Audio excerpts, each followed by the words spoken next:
ಇವತ್ತಿನ ವಿಡಿಯೋದಾಗ ನಾನು ನಿಮಗೆ ತಿಳಿಸ್ಕೊಡ್ತೀನಿ ರೀ. ನೋಡಿ, ಬ್ರೆಸ್ಟ್ ಫೀಡಿಂಗ್ ಮದರ್ಸ್ ಏನಿರ್ತಾರೆ, ಯಾವ ತಾಯಂದ್ರೆ ತಮ್ಮ ಮಕ್ಳಿಗೆ ಸ್ತನಪಾನ ಮಾಡಿಸ್ತಿರ್ತಾರೆ, ಅವ್ರ ಸ್ತನದಾಗ ಗಂಟಾಗ್ತಾವ್ರಿ.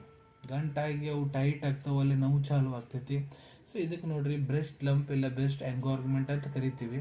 ಸೊ ಇದು ಯಾಕಾಗುತ್ತೆ? ಸೊ ನೋಡ್ರಿ, ಬಹಳಷ್ಟು ಮಹಿಳೆಯರದಾಗ ಏನಾಗುತ್ತಪ್ಪ ಅಂದ್ರೆ ಹಾಲು ಉತ್ಪತ್ತಿ ಏನಿರ್ತೈತಿ ಬಹಳ ಜಾಸ್ತಿ ಪ್ರಮಾಣದಾಗ ಆಗ್ತಿರ್ತೈತಿ. ಅವ್ರ ಪಾಪು ಫೀಡಿಂಗ್ ಮಾಡಿದ್ದಾರೆ, ಫೀಡಿಂಗ್ ಮಾಡಾದ್ಮೇಲೆ ಕೂಡ ಅಲ್ಲಿ ಮಿಲ್ಕು ಭಾಳ ಜಾಸ್ತಿ ಪ್ರೊಡಕ್ಷನ್ ಆಗ್ತಾಯಿದೆ. ಅದಕ್ಕೆ ಏನಾಗುತ್ತೆ, ಅಲ್ಲಿ ಡಕ್ಟ್ಸ್ ಏನಿರ್ತಾವೆ ಅದ್ರೊಳಗೆ ಬ್ಲಾಕೇಜ್ ಆಗಿಬಿಡ್ತೈತಿ. ಸೊ ಅದ್ರ ಸಂಬಂಧ ಅಲ್ಲಿ ಗಂಟಾಗ್ಲಿಕ್ಕೆ ಸ್ಟಾರ್ಟ್ ಆಗ್ತಾವೆ, ನೋವು ಆಗ್ಲಿಕ್ಕೆ ಸ್ಟಾರ್ಟ್ ಆಗುತ್ತೆ. ಸೊ ಇಂಥ ಕಂಡೀಷನ್ ಏನು ಮಾಡಬೇಕು, ಏನದು ಬ್ರೆಸ್ಟ್ ಇದೆ ನೋಡಿ ಅದಕ್ಕೆ ಮಸಾಜ್ ಮಾಡಬೇಕು. ಇದು ನಿಪ್ಪಲ್ ಅಂತ ತಿಳ್ಕೊಳ್ಳಿ ಬ್ರೆಸ್ಟಿಂದ. ಸೊ 4 ದಿಕ್ಕಿಲಿಂತ ಹಿಂಗೆ ಹಿಂದ್ಲಿಂತ್ರ ಮುಂದಿನ ಸೈಡು ಮಸಾಜ್ ಮಾಡಬೇಕು. ಡಕ್ಟ್ಸ್ ಓಪನ್ ಆಗಲಿ ಅಂತ 4 ದಿಕ್ಕಿಲಿಂತ್ರ ಮಸಾಜ್ ಮಾಡ್ಬೇಕ್ರಿ. ಇಲ್ಲ ಅಂದ್ರೆ ಮ್ಯಾನ್ಯುವಲಿ ಅವು ಹಾಲೇನದವು ಅವ್ನು ಪ್ರೆಸ್ ಮಾಡಿ ತೆಗಿಬೇಕು, ಚೆಲ್ಲಬೇಕು. ಇಲ್ಲ ಬ್ರೆಸ್ಟ್ ಪಂಪ್ ಬರ್ತವೆ, ಬ್ರೆಸ್ಟ್ ಪಂಪ್ ಹಾಕಿ ಹಾಲು ತೆಗಿಬೇಕು, ಚೆಲ್ಲಬೇಕು. ಇಲ್ಲ ಪಾಪುಗೆ ನೀವು ಯಾವ ಕಡೆ ನಿಮ್ಗೆ ಲಂಪ್ಸ್ ಆಗ್ತಾ ಇದೆ ಆ ಕಡೆ ಜಾಸ್ತಿ ಫೀಡಿಂಗ್ ಮಾಡಿಸ್ರಿ, ಅದನ್ನ ಖಾಲಿ ಮಾಡ್ರಿ.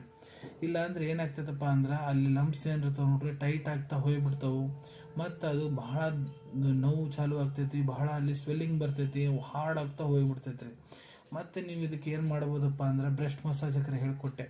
ಈ ರೀತಿ ಏನಾರ ಆಗ್ತಾ ಇದೆ ಅಂದ್ರೆ ಮತ್ತೆ ನೀವು ಒಂದು ಬಟ್ಟೆ ತೊಗೊಂಡು ಬಿಸಿನೀರ್ನಾಗ ಅದನ್ನು ಡಿಪ್ ಮಾಡಿಕೊಂಡು ಅದನ್ನ ಹಿಂಡಿ ಅದ್ರ ಸೇಕ ಬ್ರೆಸ್ಟಿನ 4 ದಿಕ್ಕಿಗೆ ಕೊಟ್ಕೋಬೋದು. ಹಿಂಗೆ ಬ್ರೆಸ್ಟಿನ 4 ದಿಕ್ಕಿಗೆ ಕೊಟ್ಕೋರಿ. ಇಲ್ಲಾಂದ್ರೆ ಐಸ್ ಪ್ಯಾಕ್ ಏನಾರ ಇದ್ರೆ ಐಸ್ ಪ್ಯಾಕ್ ಕೂಡ ಅದ್ರ 4 ದಿಕ್ಕಿಗೆ ಇಟ್ಕೋಬೋದು. ಯಾವುದಾದ್ರೂ ಒಂದು ಯೂಸ್ ಮಾಡಿರಿ. ಮಸಾಜ್ ಮಾತ್ರ ಮಾಡಬೇಕು, ಹಿಂಗೆ ಮಸಾಜ್ ಮಾಡಬೇಕು. ಡಕ್ಟ್ಸ್ ಓಪನ್ ಆಗ್ತವೆ. ಮತ್ತು ಮಕ್ಕಳಿಗೆ ಆ ಕಡೆ ಫೀಡಿಂಗ್ ಜಾಸ್ತಿ ಮಾಡಿಸ್ರಿ, ಅದು ಖಾಲಿ ಆತಂದ್ರೆ ಆರಾಮ್ ಅನ್ಸುತ್ತೆ. ಇಲ್ಲ ನೀವು ಅದನ್ನ ನಿರ್ಲಕ್ಷ್ಯ ಮಾಡಿ ಹಂಗೆ ಬಿಟ್ಕೊಂತ ಹೋಗಿಬಿಟ್ರಂದ್ರೆ ಏನಾಗುತ್ತೆ, ಅದು ಗಂಟು ಇನ್ನಿಟ್ಟು ದೊಡ್ಡದಾಗ್ತೈತಿ. ಬ್ರೆಸ್ಟ್ನ ಮತ್ತು ಪಸ್ ಕೂಡ ಆಗ್ತದೆ, ಎಪ್ಸಿಸ್ ಅಂತೀವಿ, ಬ್ರೆಸ್ಟ್ ಎಪ್ಸಿಸ್, ಅದು ಕೂಡ ಆಗ್ಬೋದ್ರಿ. ಅದು ಆತಂದ್ರೆ ಕೆಲವೊಂದಿಷ್ಟು ಕಂಡೀಷನ್ನಲ್ಲಿ ಮೆಡಿಸಿನ್ಸ್ ತೊಗೊಂಡ್ರೆ ಆರಾಮಾಗ್ತೈತೆ. ಆದರೆ ಕೆಲವೊಂದಿಷ್ಟು ಕಂಡೀಷನ್ನಲ್ಲಿ ಮತ್ತು ಅದನ್ನು ಕಟ್ ಮಾಡಿ ತೆಗಿಬೇಕಾಗ್ತೈತ್ರಿ. ಅದು ಬಹಳ ಮತ್ತು ನೋವು ಕೊಡ್ತೈತಿ ನಿಮಗೆ. ಸೊ ಅಲ್ಲಿ ಮಟ್ಟ ಇದು ಯಾವುದು ಬಿಡಕ್ಕೆ ಹೋಗ್ಬಿಡ್ರಿ. ಯಾವ ಕಡೆ ನಿಮ್ಗೆ ತ್ರಾಸ ಯಾವುದೈತೆ ಆ ಕಡೆ ಬ್ರೆಸ್ಟ್ ಮಿಲ್ಕ್ ಮ್ಯಾನ್ಯುವಲಿ ಆಗಿರಲಿ ಬ್ರೆಸ್ಟ್ ಪಂಪ್ ಮೂಲಕ ಆಗಿರಲಿ ಅಂತ ತೆಗೆದು ಒಗಿರಿ. ಸೊ ಇದರಿಂದ ನಿಮ್ಗೆ ಏನಾಗ್ತೈತಪ್ಪ ಅಂದ್ರೆ ನೋವು ಕಡಿಮೆ ಆಗ್ತೈತಿ, ನಿಮ್ಗೆ ರಾಹತ್ ಕೂಡ ಸಿಗ್ತೈತ್ರಿ. ಸಿಗೋಣ ಮುಂದಿನ ವಿಡಿಯೋದಾಗ. Till the end take care. ಧನ್ಯವಾದಗಳು.